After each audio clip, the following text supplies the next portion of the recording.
Ponho a minha fé, Senhor, na graça de Jesus, o sacrifício remidor, o sangue novo redentor.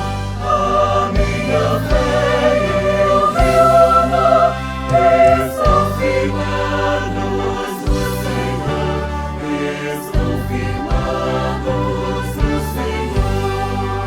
Se não me posso a face ver, na sua graça vou viver a cada dia sem falhar, sempre de nele confiar. A minha fé e o meu amor estão firmados no Senhor, estão firmados no Senhor.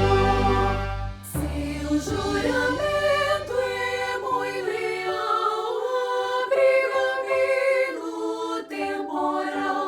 Ao vencer come a tentação, é Cristo a minha salvação. A minha fé e o meu amor estão firmados no Senhor, estão firmados no Senhor. Assim que o seu clarim soar, irei com ele me encontrar e gozarei da redenção com todos que no céu.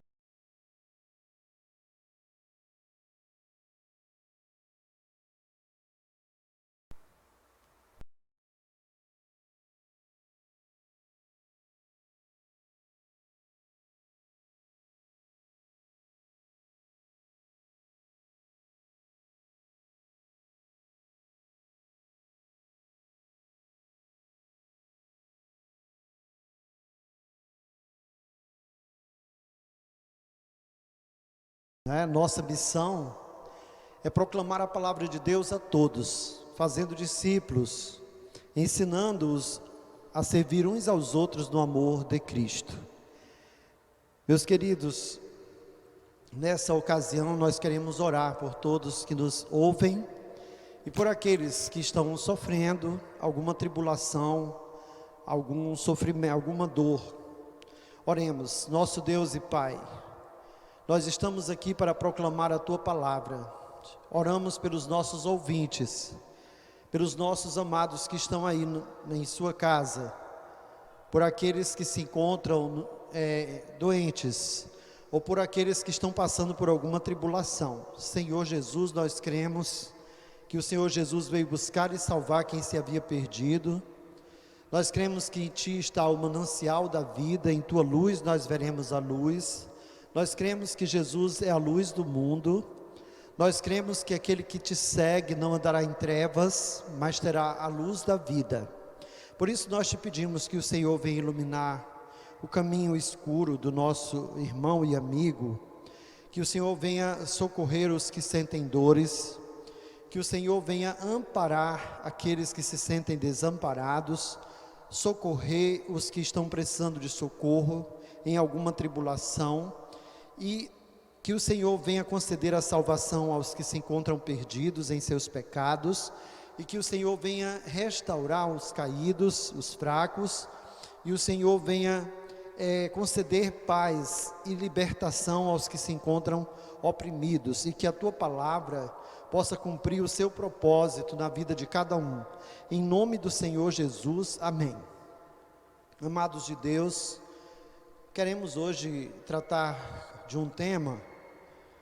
Nós estamos tratando de uma série agora nas terças-feiras, no livro de Romanos, o livro que trata da justiça de Deus. Nós vamos já ler o texto de Romanos 1, 16 a 17. A justiça que vem pela fé em Jesus Cristo. Amados, a gente sabe que a época que a gente vive, nós estamos vivendo diante de uma realidade, não é?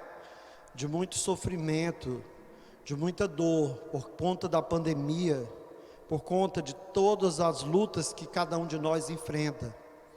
E eu observo o esforço de muitos pregadores, né, na mídia e nas igrejas, trazendo uma mensagem positiva, uma mensagem de ânimo, uma mensagem que venha motivar as pessoas que estão sofrendo, dar amparo, e eu elogio a atitude dos meus irmãos. Até mesmo eu tenho me esforçado para fazer isso, em meio às dores que nós enfrentamos. Mas, queridos, nós consideramos a importância também de nós tratarmos da palavra que fala da nossa missão, né, de motivação em testemunhar do Evangelho de Jesus Cristo, da justiça que vem pela fé no Filho de Deus. Estudar esse assunto do livro de Romanos é pertinente para os nossos dias, nós consideramos, pelo fato de que muitas coisas hoje a gente observa também que nós estamos tratando o Evangelho na superficialidade, só na superfície. Nós não estamos aprofundando, nós não estamos levando as pessoas a pensarem na razão de todas essas coisas estarem acontecendo, de levar o homem a cair em si, na questão relativa aos seus pecados, e de se converter a Deus, mediante a fé no Filho de Deus, não é?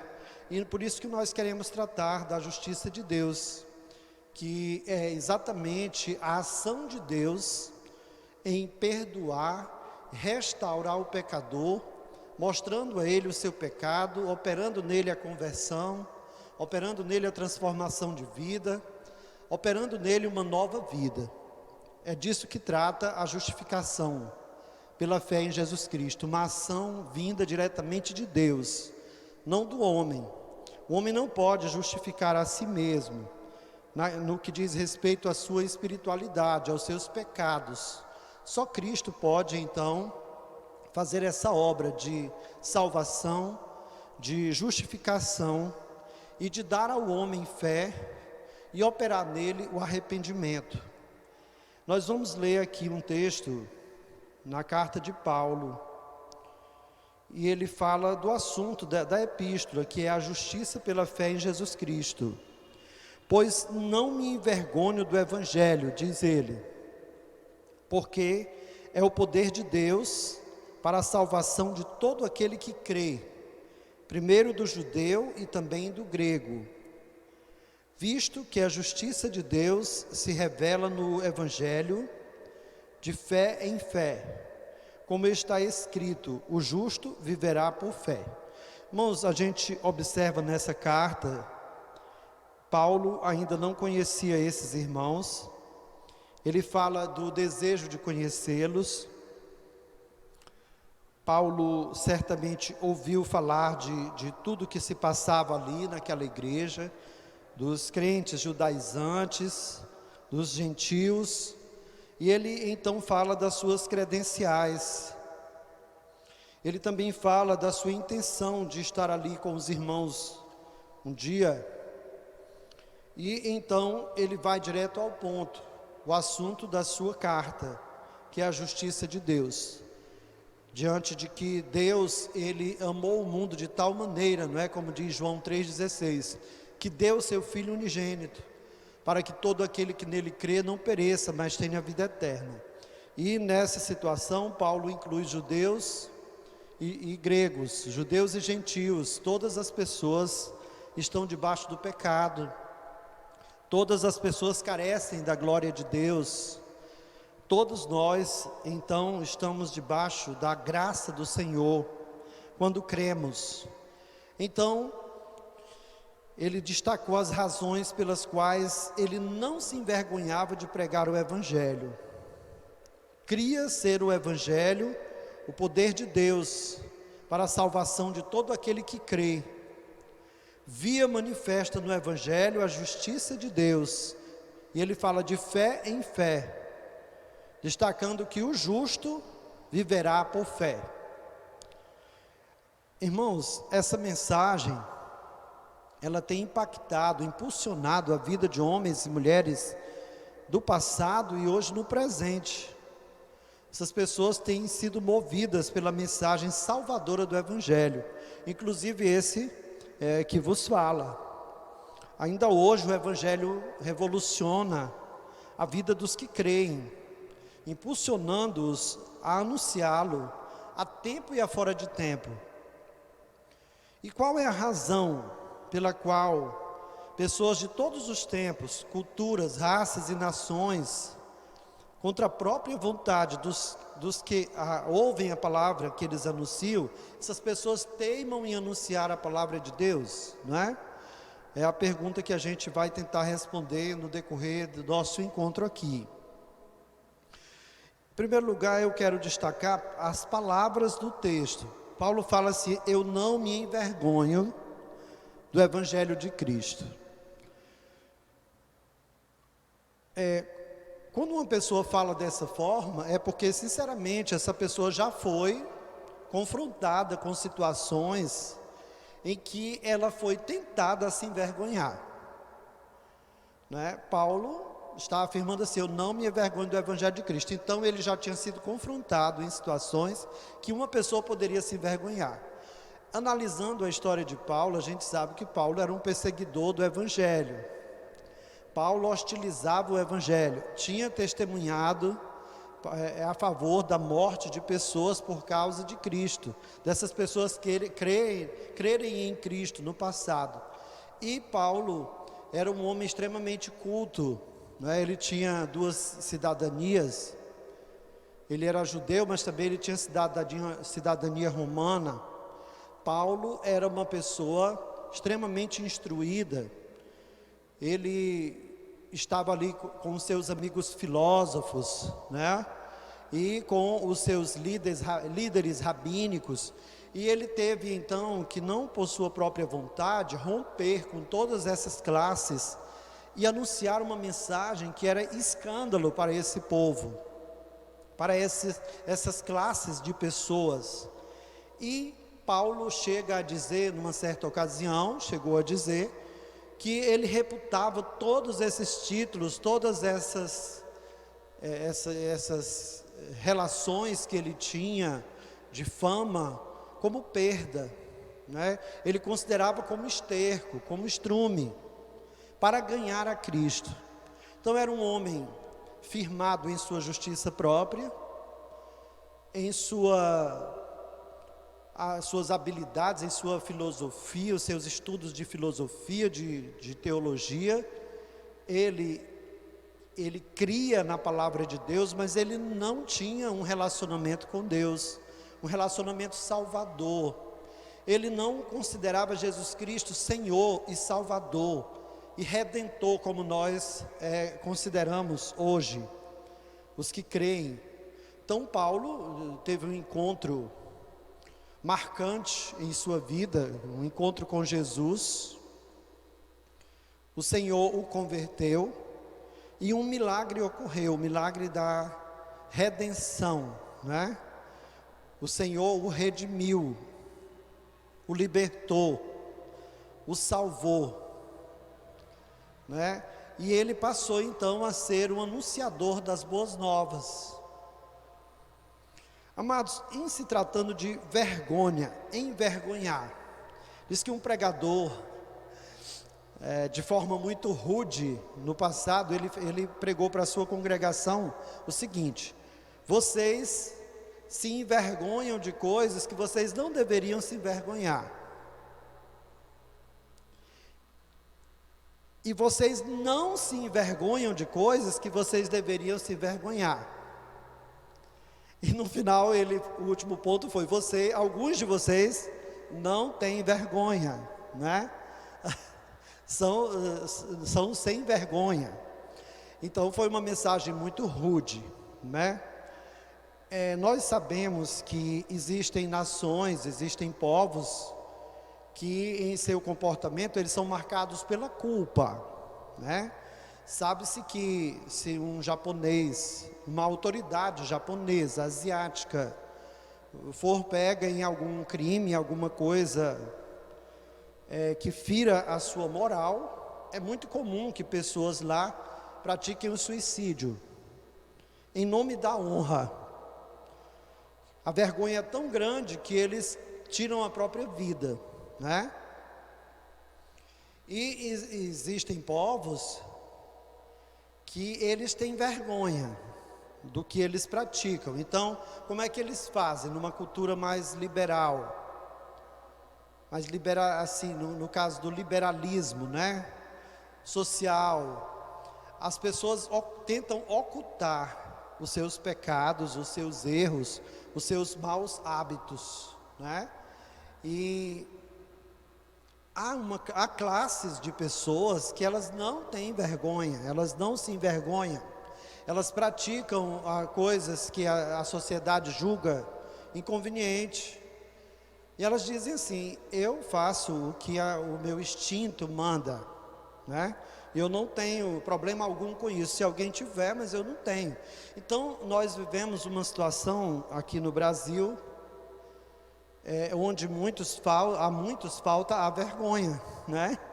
Eles não têm vergonha, eles praticam os seus crimes, ocultam suas malas de dinheiro tiradas do que deveria ser levado para a população, dos impostos para a saúde, para a educação, e essas pessoas, elas usam para si o que é do Estado, o que deveria ser para a população, que já entregou ali através dos impostos, e essas pessoas retêm o que é dos outros, e eles simplesmente ou ocultam isso, ou tentam colocar um bom advogado, uma banca boa de advogados, ou eles simplesmente não se envergonham disso.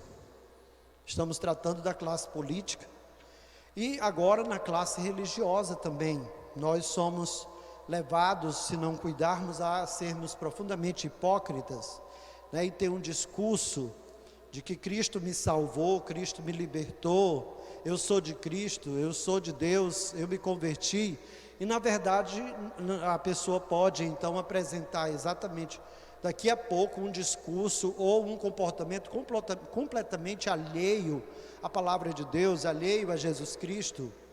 Então nós estamos vendo homens públicos dizendo: eu me converti a Deus, passei por uma transformação.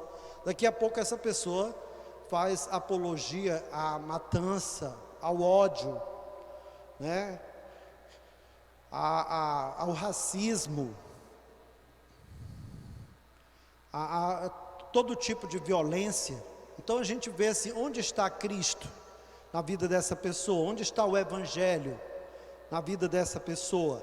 Então Paulo, ele está aqui tratando de que ele não se envergonhava de anunciar o Evangelho, porque ele considerava o Evangelho o poder de Deus para a salvação na vida de todo aquele que crê. O dínamos, né? Algo dinâmico, algo que vem de fora e entra no ser da pessoa, no âmago da pessoa, e transforma a vida dessa pessoa. A outra palavra que a gente encontra é evangelho. Evangelho significa boa nova, né? Os 4 primeiros livros do Novo Testamento foi atribuído a eles o título de Evangelho, porque tratam da história de Jesus, dos milagres, de tudo, da obra terrena que Jesus realizou.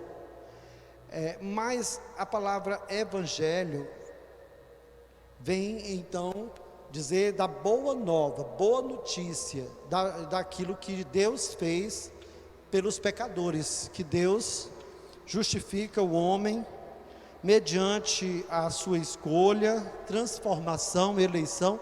O homem então é renovado, é transformado, né?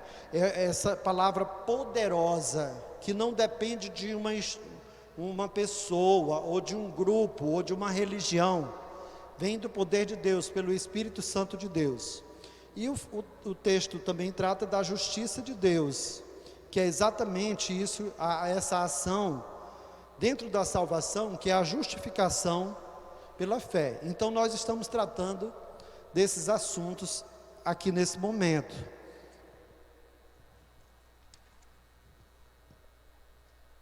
O nosso intuito é que os crentes possam pensar naquilo que Deus fez por cada um dos que creem e agradecer e louvar o Senhor, crescerem na fé, serem gratos, né? E que os pecadores possam pensar no que Deus fez por cada um de nós e se arrependerem e crerem, mediante a ação do Espírito Santo, se converterem a Deus. Não é? Há pessoas que, ao ouvirem uma mensagem dessa, estão tão carentes, e Deus está tocando suas vidas, que em casa mesmo fazem uma oração de entrega das suas vidas ao Senhor, e ali a vida daquela pessoa é transformada. E nesse contexto de pandemia, irmãos que estão congregando aqui conosco, têm feito suas decisões em casa, mediante a evangelização de familiares. Então o Evangelho, ele é poder.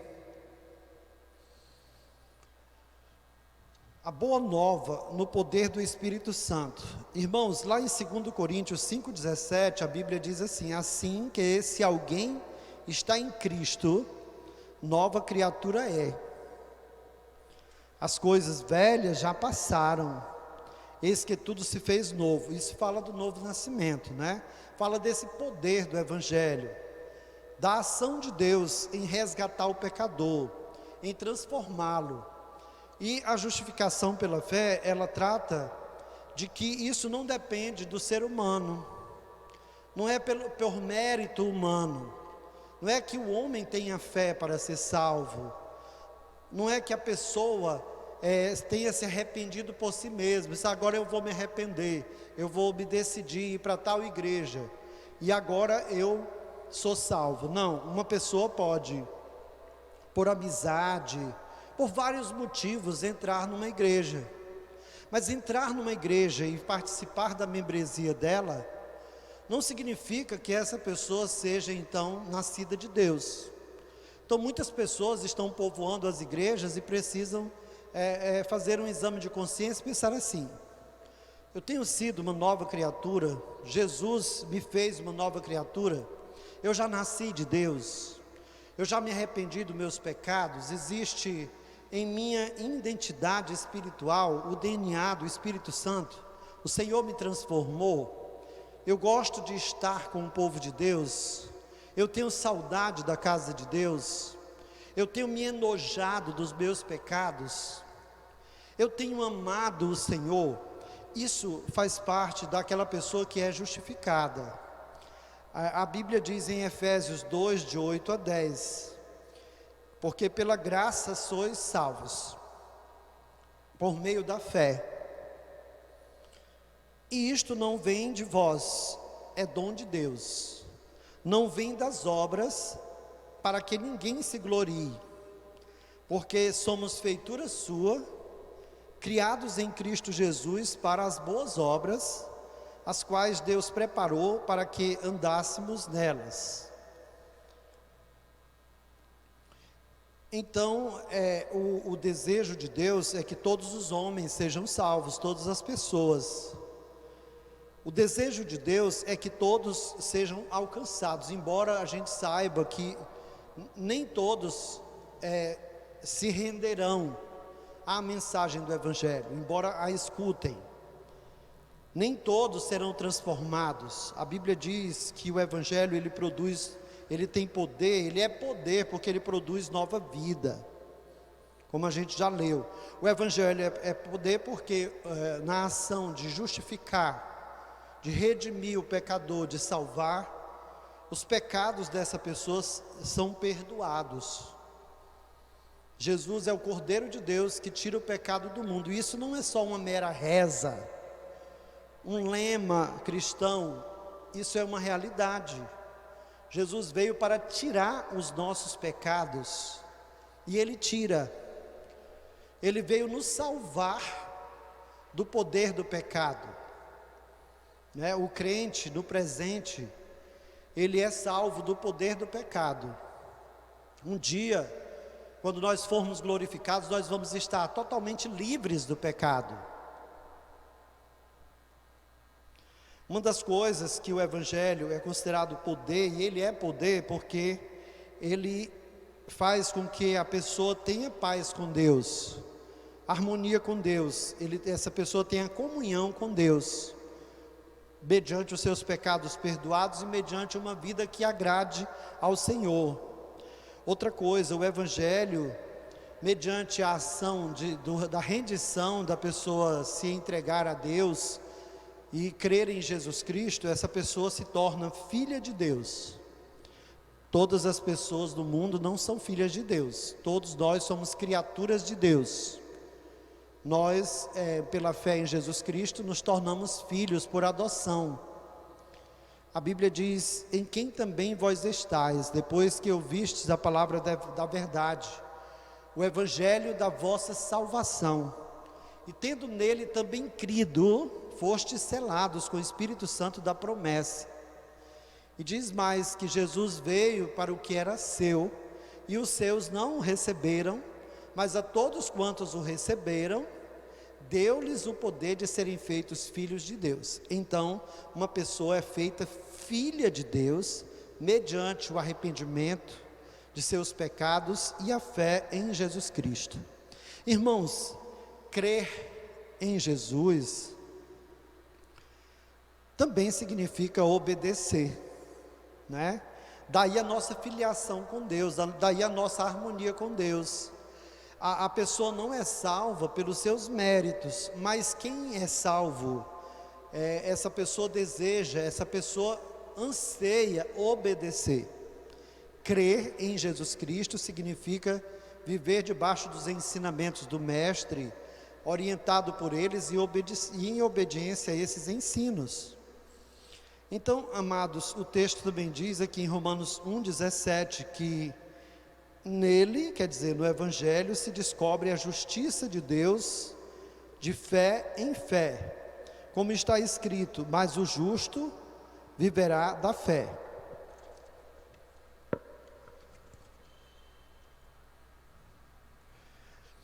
O justo viverá por fé. Lá em Romanos 5, de 1 a 5, diz que tendo sido, pois, justificados pela fé, temos paz com Deus, por nosso Senhor Jesus Cristo, pelo qual também temos entrada pela fé a esta graça, na qual estamos firmes e nos gloriamos da esperança da glória de Deus.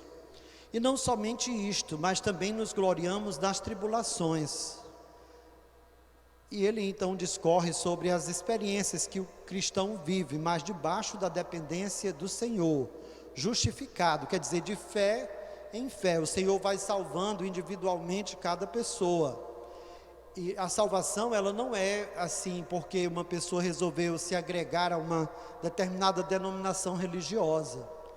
Não é porque você seja católico que você vai obter a salvação mediante os rituais da Igreja Católica, porque alguém lhe batizou, porque você fez então, participou dos sacramentos.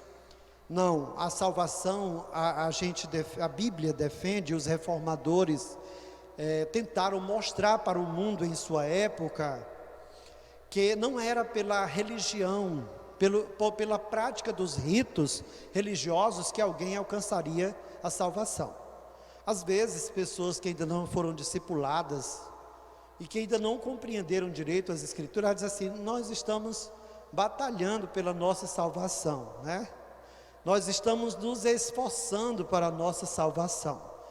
Isso denota que a pessoa ainda não compreendeu que não há nada que ela possa fazer para salvar a si mesma, a não ser que ela se renda ao Salvador, que ela entregue-se ao Senhor e creia que o sacrifício dele na cruz foi suficiente para perdoar os seus pecados. A ressurreição de Cristo, a Bíblia diz assim: porque Jesus Cristo morreu pelos nossos pecados e ressuscitou para a nossa justificação.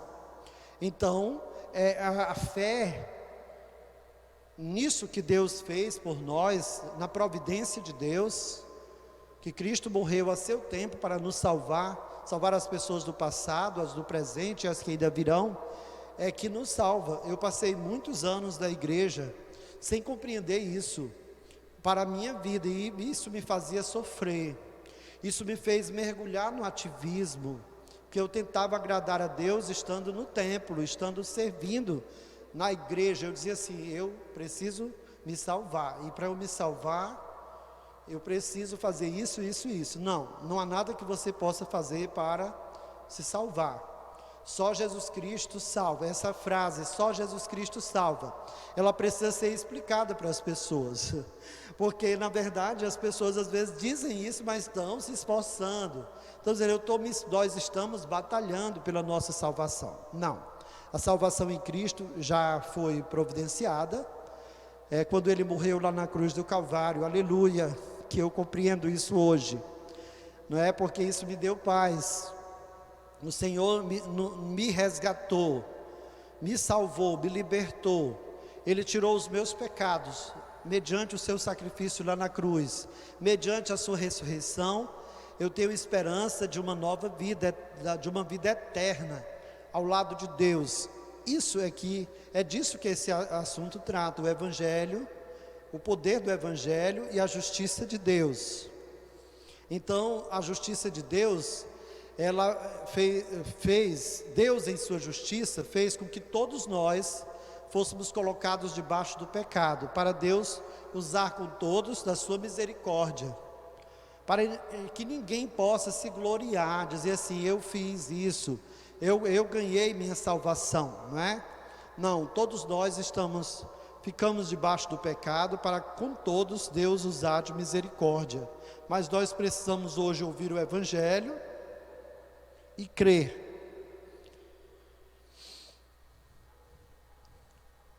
Nós somos justificados pela justiça de Cristo, por intermédio de sua morte na cruz. Lá em Atos 4:12 a Bíblia diz: e em nenhum outro há salvação, porque também debaixo do céu nenhum outro nome há dado entre os homens pelo qual nós devamos ser salvos, somente por meio de Cristo. A justificação somente pela fé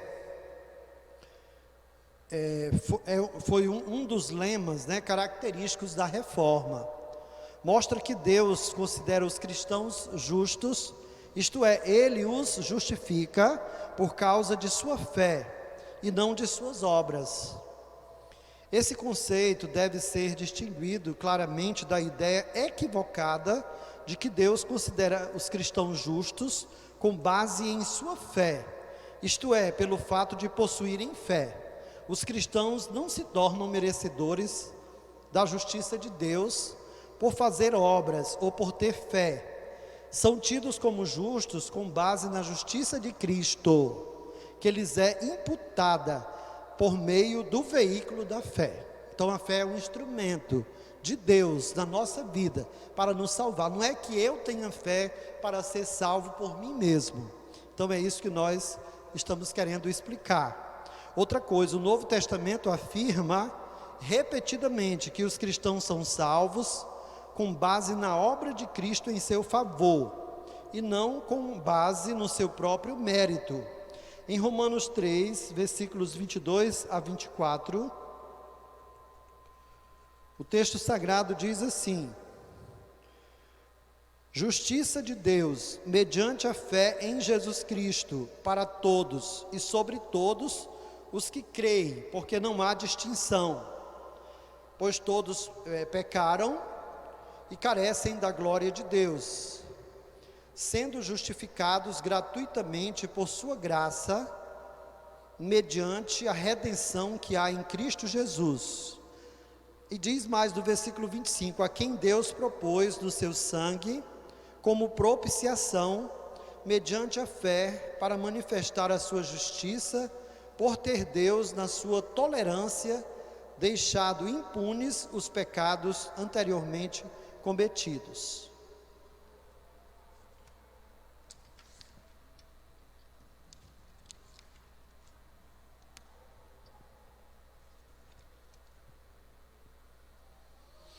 Queridos, é o seguinte, a gente sabe que os que creem em Cristo hoje e testemunham da salvação, eles são vítimas de chacota, muitas vezes, não é? As pessoas, a sociedade em geral, os sábios desse mundo, Os filósofos, as pessoas humanistas, ao olharem para o cristão e ouvirem o seu testemunho, eles acham loucura. Isso também era loucura nos tempos de Paulo, por isso que Paulo diz assim: não me envergonho do Evangelho de Cristo. Por quê? Porque isso era um incômodo para a sociedade da época, esse discurso de que a pessoa precisava se arrepender dos pecados, ouvir o Evangelho, seguir a Cristo, crer em Cristo, ver em Cristo, e no escândalo da cruz, como é chamado, ver nisso a redenção da humanidade e dos pecadores e da sua própria vida. Isso era escândalo para filósofos, para religiosos, né, firmados em seus próprios rituais, né? Até mesmo para pessoas cristãs nominais, isso era um escândalo, não precisava falar isso. Então hoje você chegar para a sociedade, para pessoas, vizinhos seus, amigos seus, e você falar de Jesus para certas pessoas, falar do Evangelho, levá-los a pensarem em seus pecados, isso é um incômodo. E queridos, nós precisamos não desistir do escândalo da cruz, não desistir de anunciar o Evangelho, que é poder de Deus, porque pregação é como você colocar um prego numa parede, você dá muitas pancadas até que ele entre naquela parede. Pregar o Evangelho também é assim, em repetidas vezes, até que a pessoa caia em si, pelo poder do Espírito Santo, e se arrependa. Ela precisa ouvir o Evangelho da salvação. Então, os pregadores do Evangelho, eles encontram barreiras de incredulidade, de cultura, de religiosidade, de filosofias humanistas, para poderem anunciar o Evangelho. E nós somos levados a silenciar a palavra da salvação. Por quê? Porque a gente sente que incomoda, e incomoda mesmo, né? A gente sente que as pessoas não gostam, e as pessoas relativizam os seus comportamentos, a sua vida. Elas dizem, o relativismo ético diz assim: o que é verdade para você não é verdade para mim, eu tenho minha verdade, você tem a sua verdade. Então uma das lutas desse século, uma das filosofias que embarreiram para a gente pregar o Evangelho, é o relativismo ético, onde uma pessoa diz assim: eu estou muito bem do jeito que eu estou, e você, se você não está se sentindo bem como eu estou, mas você fique aí do jeito que você está, que eu estou muito bem assim. Só que as pessoas não estão bem. O mundo caminha para o dia do juízo, para o dia do encontro, de prestação de contas, e as pessoas caminham para a morte, e elas ignoram isso, porque elas estão mortas em seus pecados, e elas ainda estão também inimigas de Deus.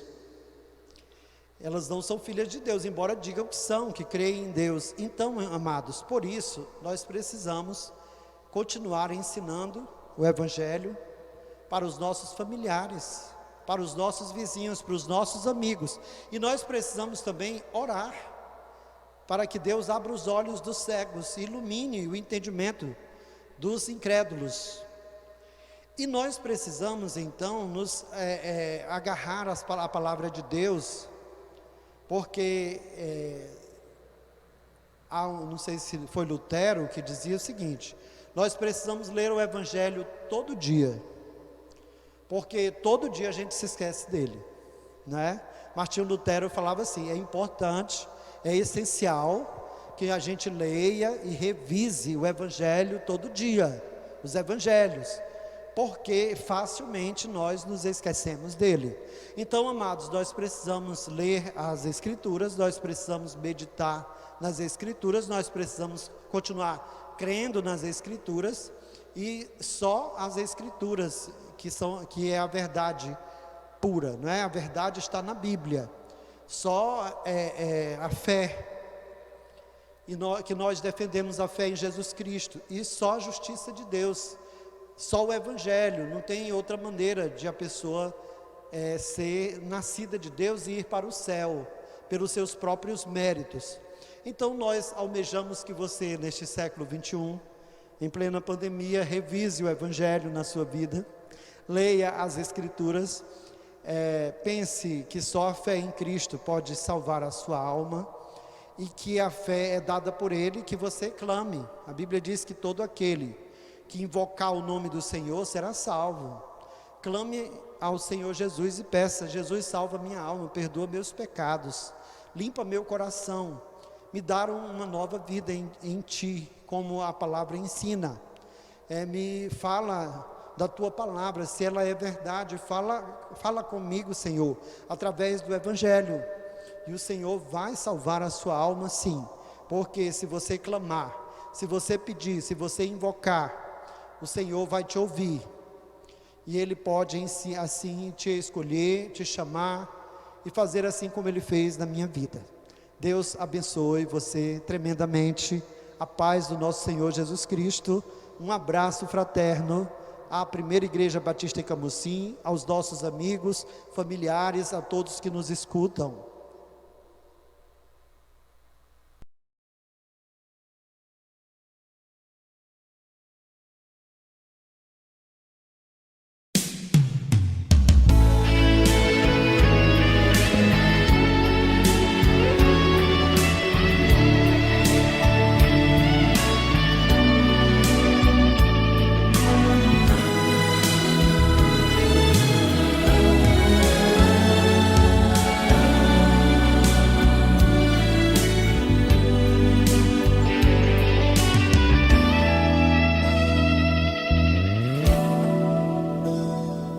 Eu sinto verdadeiro espanto no meu coração em constatar que o Evangelho já mudou. Quem ontem era servo agora acha-se Senhor e diz a Deus como Ele tem que ser. Mas o verdadeiro Evangelho exalta a Deus. Ele é tão claro como a água que eu bebi, e não se negocia a sua essência e poder.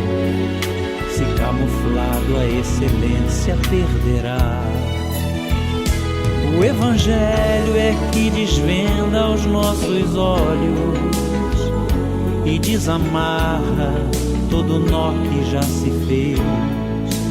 Porém ninguém será liberto sem que clame, arrependido aos pés de Cristo, o Rei dos Reis.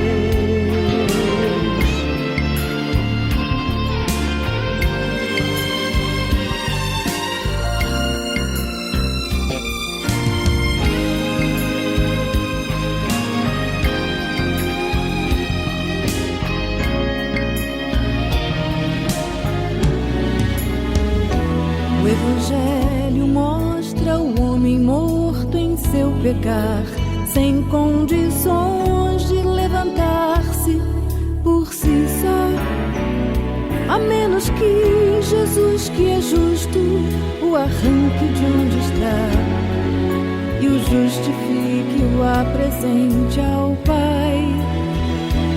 Mostra ainda a justiça de um Deus que é bem maior que qualquer força ou ficção, que não seria injusto se me deixasse perecer, mas soberano em graça me escolheu. E é por isso que não posso me esquecer, sendo seu servo não lhe digo o que fazer, determinando ou marcando hora para acontecer o que sua vontade mostrará.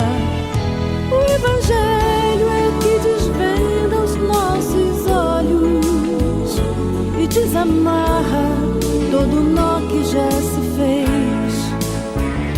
Porém ninguém será liberto sem que clame, arrependido aos pés de Cristo, o Rei dos Reis. Porém ninguém será liberto sem que clame, arrependido aos pés de Cristo, o Rei dos Reis.